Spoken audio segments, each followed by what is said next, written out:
And acute and chronic loneliness is like getting punched in the face by a stranger.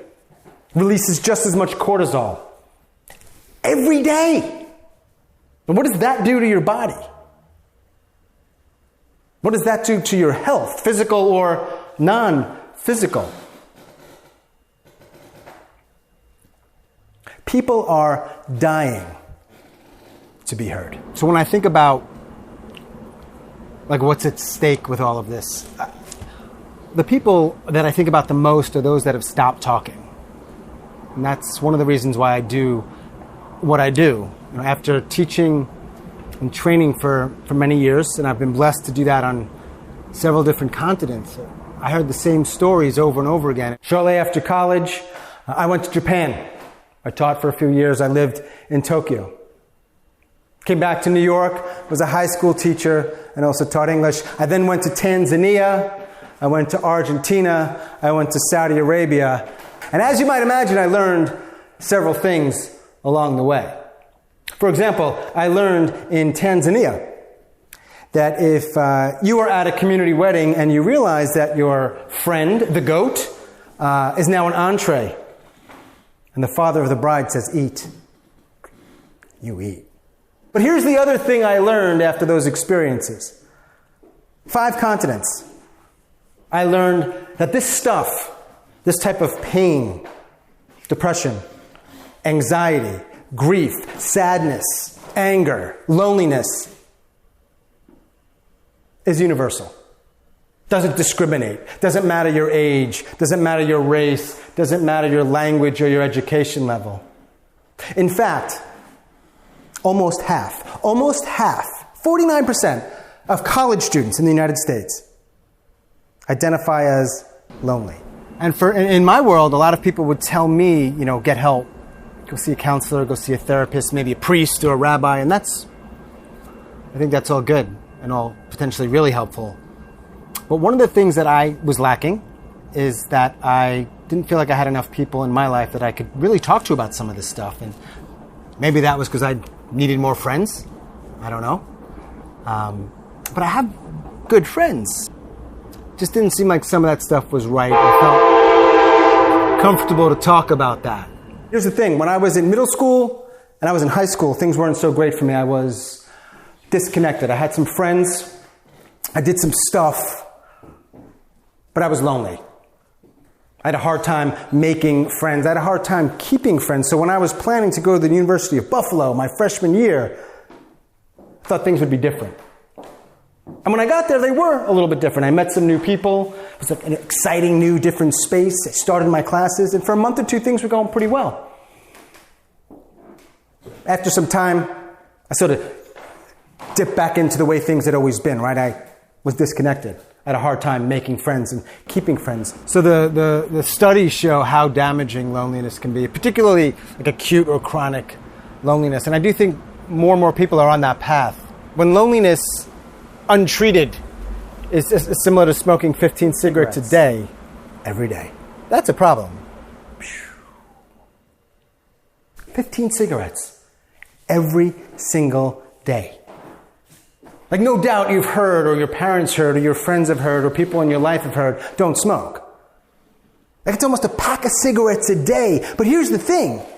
As a leader, as an RA, in whatever space you are when you're around people, you usually know if they smoke. Maybe you see the cigarettes. Maybe you see them smoking outside. Maybe you could see that stain on their fingers or even smell their breath. But here is the thing. Loneliness doesn't stain your fingers. Loneliness doesn't change your breath. We can't see it, but it's there. So one of the questions that I ask groups when I speak to them is, if I were to ask you, I don't actually ask them this question, but if I were to ask you who in this room is lonely? Who in this room of 100 people is lonely when we know more than half the population feels lonely? Like no one raised their hand. Very few people raise their hand. If I were to ask them, like, don't do this, don't point to anybody, but could you identify who's lonely in this room? Nobody can. But if it's pervasive, if so many people are dealing with this stuff, something's going on. And I wondered, like, what can we do about it? So I started having more and more conversations about how we talk, how we can have more helpful conversations, ways to support people. I had this conversation with my RA many years ago in my college, and it was helpful. And the reason why I talk about that was because I was so unaware of like what she did and how helpful it was. And it sort of lit a spark for me. I remember she was sitting on her bed and I was in a chair. And after maybe a minute or so of sharing that, something strange happened. I finished my words. Nothing. Silence. It was awkward. It was uncomfortable. And then I kept talking. Started sharing things that I didn't think I would share with her, but apparently I needed to get out. I needed to share, and that's exactly what I did. And while I was sharing that, she was listening. She was right across from me. She was right across from me, and I knew she was hearing what I was saying. I work as a crisis counselor, but I remember my boss saying to us, if you remember nothing else, remember this: stop talking. People are calling us or contacting us because they want to talk, and if you're talking, they can't do that. And I've seen that play out in my life and other people's lives, not when they're on the hotline phone, just talking. My RA made a big difference. Nothing changed dramatically in my life, but I felt better. And I wish more people could embrace the idea that helping someone feel a little bit better when they're feeling down is life-changing. Now, here's the thing. She didn't solve all my problems. In fact, I don't know if she solved any of my problems. My grades stayed the same. I didn't have any more friends. But during our conversation, and when I walked out of that room, I felt better. I felt better.